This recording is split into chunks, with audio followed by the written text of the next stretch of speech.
हमारे देश में कई ऐसे लोग भी हैं जो देश की भाषाई विविधता को मजबूत करने का काम कर रहे हैं। ऐसे ही एक साथी हैं पश्चिम बंगाल में पुरुलिया के श्रीपति टूडू जी। टूडू जी पुरुलिया की सिद्धो कानो बिरसा यूनिवर्सिटी में संथाली भाषा के प्रोफेसर हैं। उन्होंने संथाली समाज के लिए उनकी अपनी ओल चिकी लिपि में देश के संविधान की कॉपी तैयार की है। श्रीपति टूडू जी कहते हैं कि हमारा संविधान हमारे देश के हर एक नागरिक को उनके अधिकार और कर्तव्य का बोध कराता है। इसलिए प्रत्येक नागरिक को इससे परिचित होना जरूरी है। इसलिए उन्होंने संथाली समाज के लिए उनकी अपनी लिपि में संविधान की कॉपी तैयार करके भेंट सौगात के रूप में दी है। मैं श्रीपति जी की सोच और उनके प्रयासों की सराहना करता हूं। ये एक भारत श्रेष्ठ भारत की भावना का जीवंत उदाहरण है। इस भावना को आगे बढ़ाने वाले ऐसे बहुत से प्रयासों के बारे में आपको एक भारत श्रेष्ठ भारत की वेबसाइट पर भी जानकारी मिलेगी। यहाँ आपको खान पान, कला, संस्कृति, पर्यटन समेत ऐसे कई विषयों पर एक्टिविटीज के बारे में पता चलेगा। आप इन एक्टिविटीज में हिस्सा भी ले सकते हैं। इससे आपको अपने देश के बारे में जानकारी भी मिलेगी और आप देश की विविधता को महसूस भी करेंगे।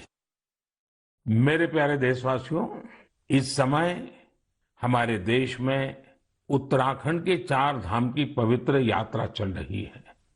4 धाम और खासकर केदारनाथ में हर दिन हजारों की संख्या में श्रद्धालु वहां पहुंच रहे हैं।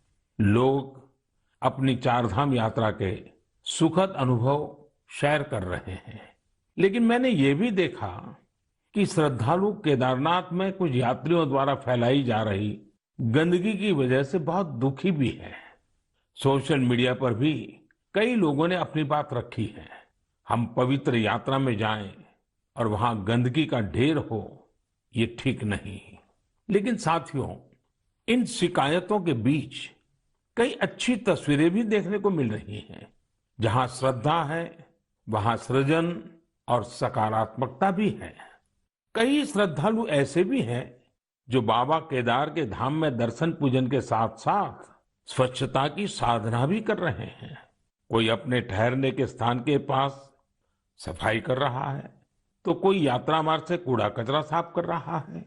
स्वच्छ भारत अभियान की टीम के साथ मिलकर कई संस्थाएं और स्वयंसेवी संगठन भी वहां काम कर रहे हैं।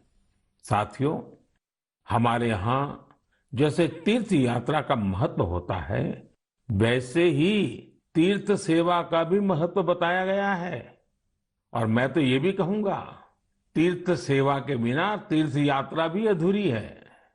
देवभूमि उत्तराखंड में से कितने ही लोग हैं जो स्वच्छता और सेवा की इस साधना में लगे हुए हैं।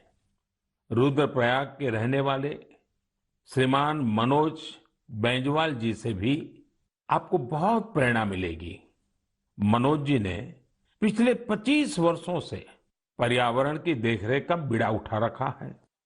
वो स्वच्छता की मुहिम चलाने के साथ ही पवित्र स्थलों को प्लास्टिक मुक्त करने में भी जुटे रहते हैं। वहीं गुप्त काशी में रहने वाले सुरेंद्र बगवाड़ी जी ने भी स्वच्छता को अपना जीवन मंत्र बना लिया है। वो गुप्त काशी में नियमित रूप से सफाई कार्यक्रम चलाते हैं और मुझे पता चला है इस अभियान का नाम भी उन्होंने मन की बात रख लिया है। ऐसे ही देवर गांव की चंपा देवी जी पिछले 3 साल से अपने गांव की महिलाओं को कूड़ा प्रबंधन यानी वेस्ट मैनेजमेंट सिखा रही है। चंपा जी ने सैकड़ों पेड़ भी लगाए हैं और उन्होंने अपने परिश्रम से एक हरा भरा वन तैयार कर दिया है।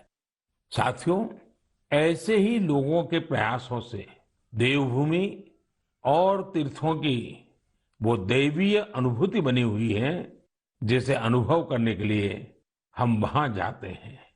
इस देवत्व और आध्यात्मिकता को बनाए रखने की जिम्मेदारी हमारी भी तो है। अभी हमारे देश में चार धाम यात्रा के साथ साथ आने वाले समय में अमरनाथ यात्रा, पंढरपुर यात्रा और जगन्नाथ यात्रा जैसी कई यात्राएं होगी। सावन मास में तो शायद हर गांव में कोई न कोई मेला लगता है। साथियों, हम जहां कहीं भी जाए, इन तीर्थ क्षेत्रों की गरिमा बनी रहे, शुचिता, साफ सफाई, एक पवित्र वातावरण, हमें इसे कभी नहीं भूलना है। उसे जरूर बनाए रखें और इसलिए जरूरी है कि हम स्वच्छता के संकल्प को याद रखें। कुछ दिन बाद ही 5 जून को विश्व पर्यावरण दिवस के रूप में मनाता है। पर्यावरण को लेकर हमें अपने आसपास की सकारात्मक अभियान चलाने चाहिए और ये निरंतर करने वाला काम है। आप इस बार सबको साथ जोड़कर स्वच्छता और वृक्षारोपण के लिए कुछ प्रयास जरूर करें। आप खुद भी पेड़ लगाइए और दूसरों को भी प्रेरित करिए।